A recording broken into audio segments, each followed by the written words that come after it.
News 7 Tamil, பொறுப்பும் பொது நலமும்.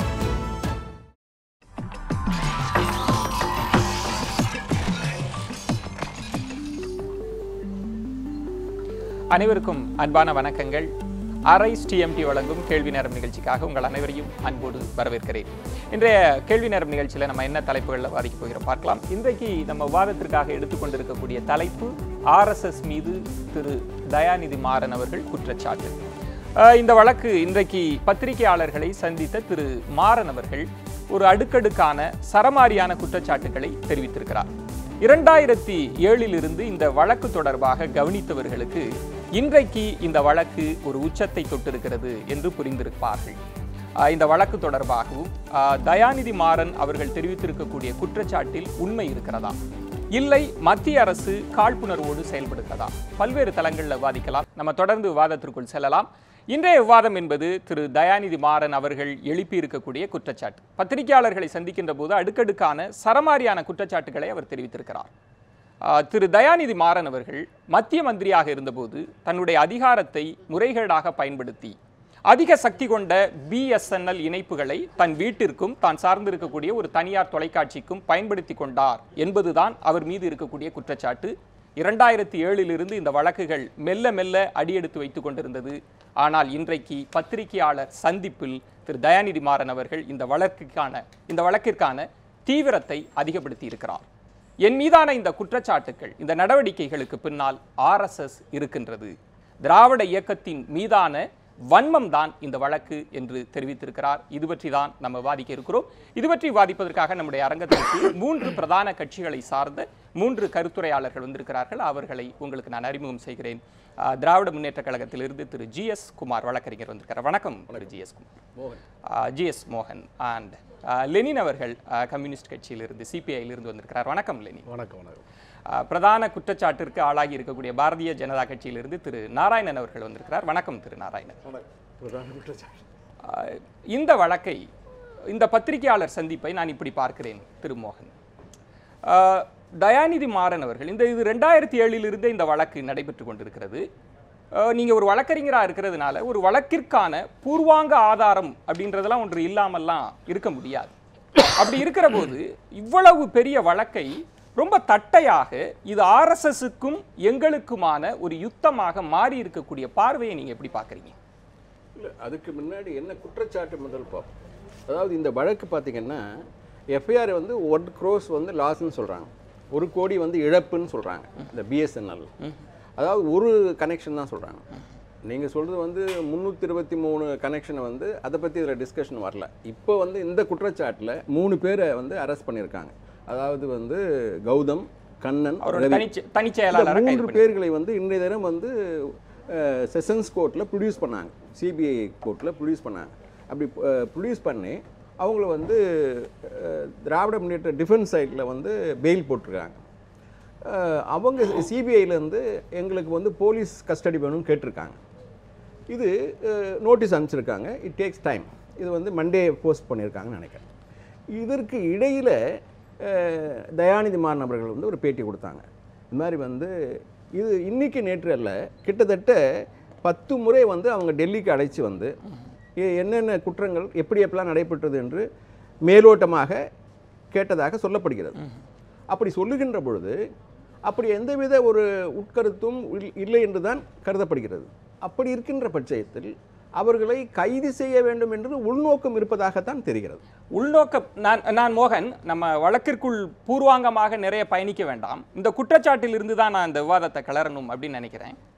இது திடீரென்று 2007 பயணப்பட்ட ஒரு வழக்கு, திடீரென்று ஒரு முனையில் இது RSSக்கும் எங்களுக்குமான யுத்தம் அப்படின்னு பார்வையை தான் நான் கேட்கிறேன். இது தட்டையான பார்வையா நினைக்கிறேன். அந்த பார்வை எப்படி ஏற்பட்டது என்று சொன்னால், இது தமிழ்நாட்டிலே பிஜேபி என்ற ஒரு பெயரே இல்லாமல் இருந்தது. பிஜேபி என்ற கட்சியே, அந்த கட்சி வளர்ச்சிக்கான நிலைப்பாட்டிலே இல்லாமல் இருந்தது. கடந்த மாதம் அமித்ஷா தமிழ்நாட்டிற்கு வந்தார்கள். எப்படியும் தமிழ்நாட்டிலே பிஜேபி அரசை கொண்டு வர வேண்டும் என்று அவர்கள் ஆணித்தரமாக சொன்னார்கள்.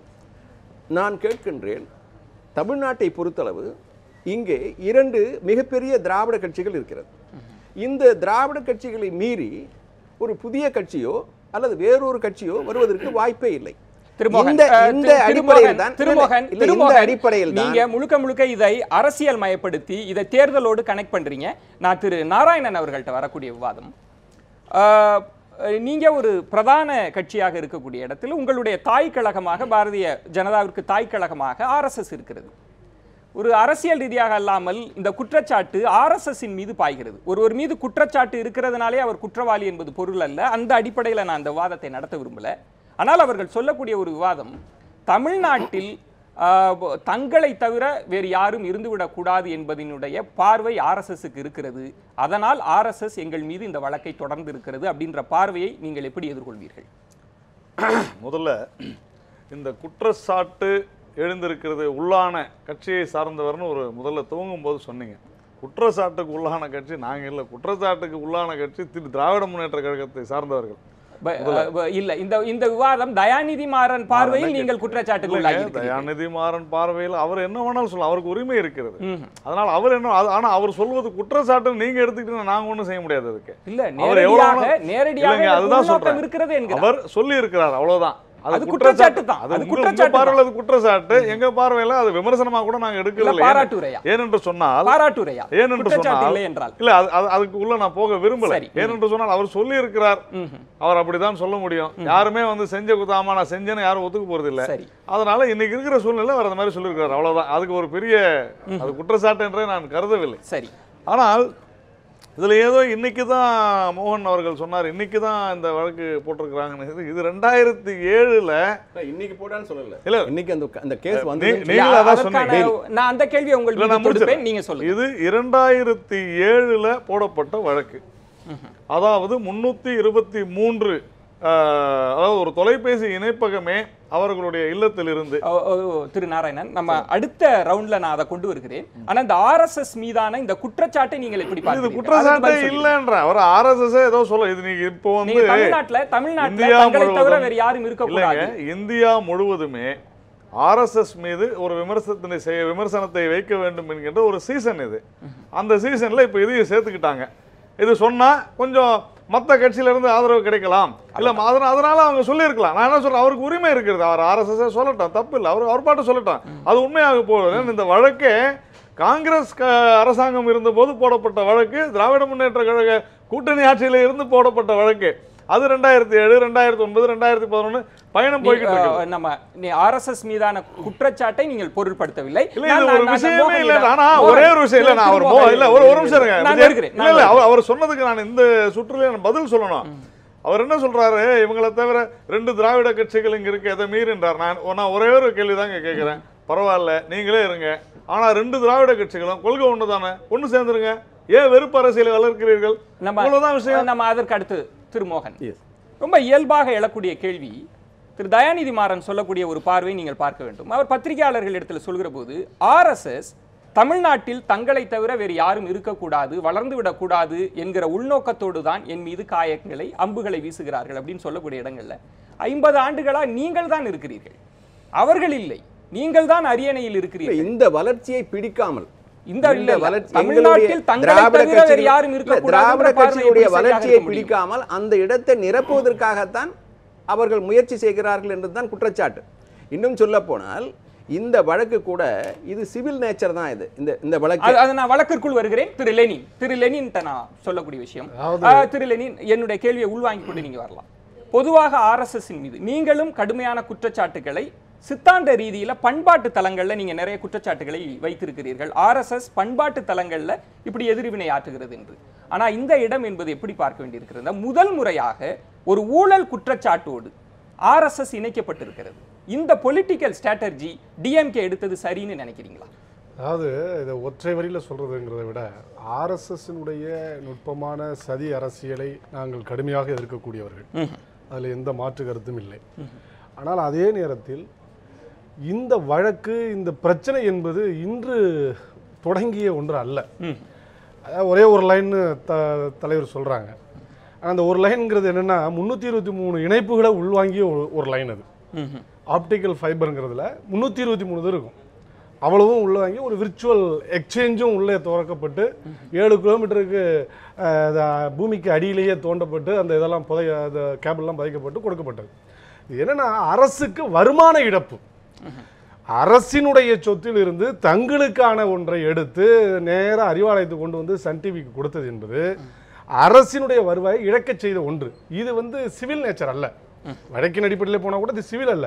சிவில் பிரச்சனையே கூட நீங்கள் வேண்டுமென்றே ஒரு மத்திய அமைச்சர் தனக்காக பயன்படுத்துகிற போது அது கிரிமினல் குற்றமாக மாறுகிறது. அப்போ அந்த அடிப்படையில் தான் இந்தியா முழுவதும் இருக்கிற தொழிற்சங்க அமைப்புகள் இது மாதிரி பிஎஸ்என்எல்ல முறைகேடு நடக்கிறது.